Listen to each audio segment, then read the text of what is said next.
Hello viewers, welcome to our channel kitchen food blog. আজকে আমি বানাচ্ছি পোস্ত বাটা দিয়ে ট্যাংরা মাছ। আমি এখানে পোস্ত নিয়েছি 2-3 চামচ পোস্ত নিয়েছি, এটাকে আমি পেস্ট করব। আর নিয়েছি কয়েক কোয়া রসুন, এটাকে আমি থেতো করে নেব। বাটতে হবে না, পেস্ট করতে হবে না, এটাকে আমি থেতো করে নেব।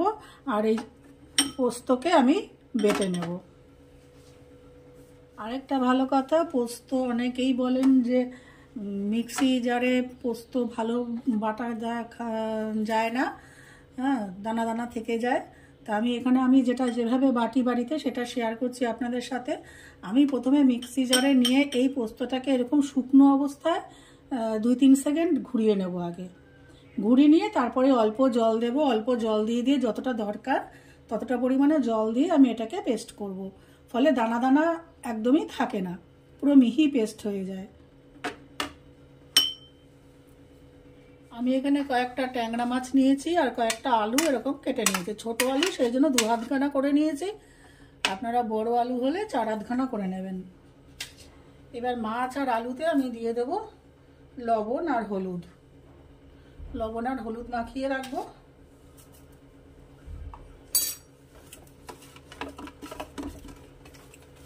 এটা একটা সম্পূর্ণ অন্য ধরনের মাছ রান্না, আপনারা খেয়ে দেখতে পারেন। একই রকম ট্যাংরা মাছ না খেয়ে এই রান্নাটা খেয়ে দেখতে পারেন, মুখের স্বাদ বদল হবে। ব্যাস, আমি গ্যাসে প্যান বসিয়ে দিয়েছি, এটা ফ্রাইং প্যান। দিয়ে দিচ্ছি সর্ষের তেল। প্রথমে অল্পই তেল দিলাম, পরে লাগলে আবার তেল দেব। প্যানে তেল গরম হয়ে গেছে, এবারে আমি মাছগুলো আস্তে করে ভেজে নেব।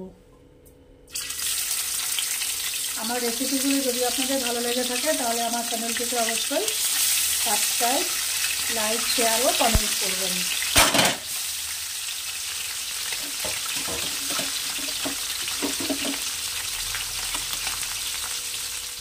এখানে মাছ সবকটাই ভাজা হয়ে গেছে, আমি মাছ তুলে রাখলাম।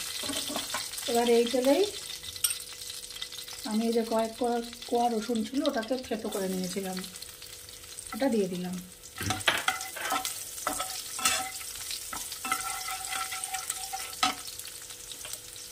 এটা একটু ভাজা ভাজা হবে।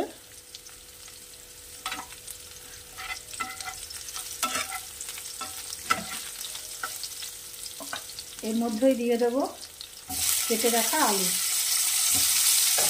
গ্যাসের ফ্লেমটা কম করে দিয়ে আমি আলুটা ভেজে নেব।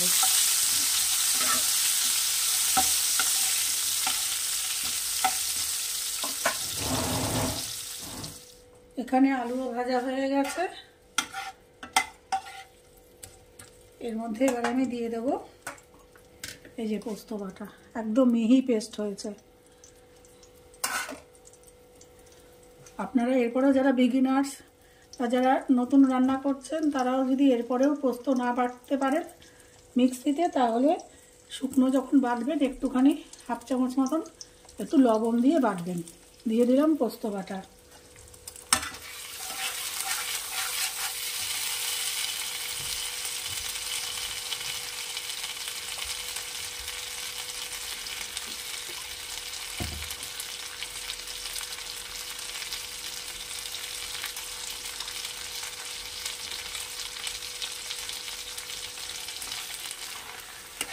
একটু জারের মধ্যে যেটুকু লেগেছিল সেটা দিয়ে দিলাম জল।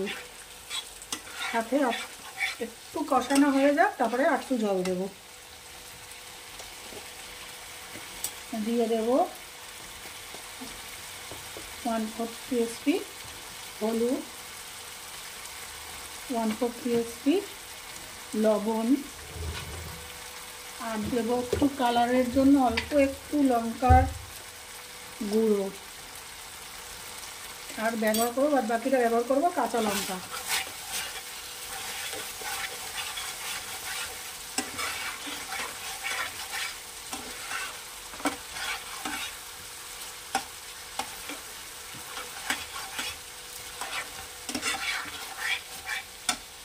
এবারে দিয়ে দিচ্ছি কিছু কাঁচা লঙ্কা কুচি আর দুটো আস্ত কাঁচা লঙ্কা।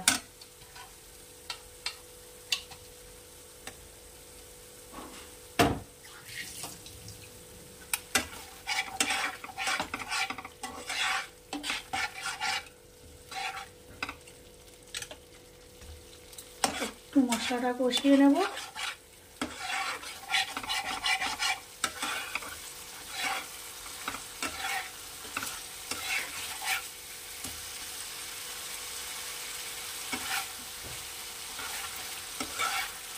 আপনারা এখানে লবণটা ঝাল দেখে নেবেন, আপনাদের স্বাদ অনুযায়ী পরিমাণ মতন লবণ ঝাল এখানে অ্যাড করবেন এই পর্যায়ে।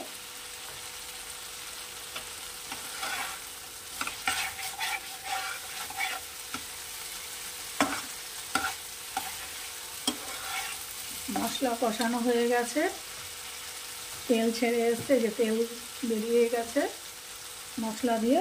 এবারে আমি অ্যাড করে দেবো জল। জলটা আপনাদের যেরকম পরিমাণ মাছের জল লাগে সেই অনুযায়ী দেবেন। মশলাও আপনারা কত পরিমাণ মাছ করছেন সেই পরিমাণ অনুযায়ী মশলা অ্যাড করবেন। জল ফুটে উঠতে শুরু করেছে,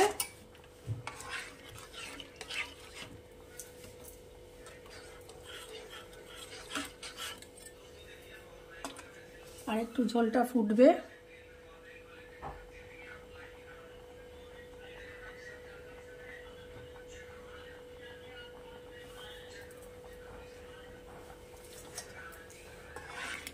আপনারা এই মাছটা একবার রান্না করে দেখবেন অবশ্যই। আপনারা তো ট্যাংরা মাছের ঝাল ঝোল, ট্যাংরা মাছ অনেকভাবেই খাওয়া যায়, খেয়ে দেখেছেন। এই রেসিপিটা একবার রান্না করে আপনারা অবশ্যই দেখবেন, খেয়ে দেখবেন। মাছের ঝোল ফুটে উঠেছে, এবারে আমি দিয়ে দেবো এর মধ্যে ভেজে রাখা মাছগুলো।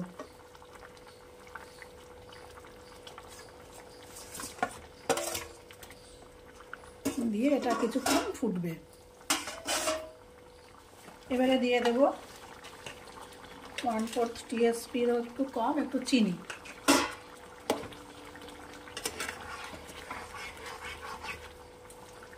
এরপরে গ্যাসের ফ্লেমটা আমি কমিয়ে দেবো, দিয়ে দেবো এই যে কারি পাতা, কয়েকটা কারি পাতা দিয়ে দেবো এর মধ্যে।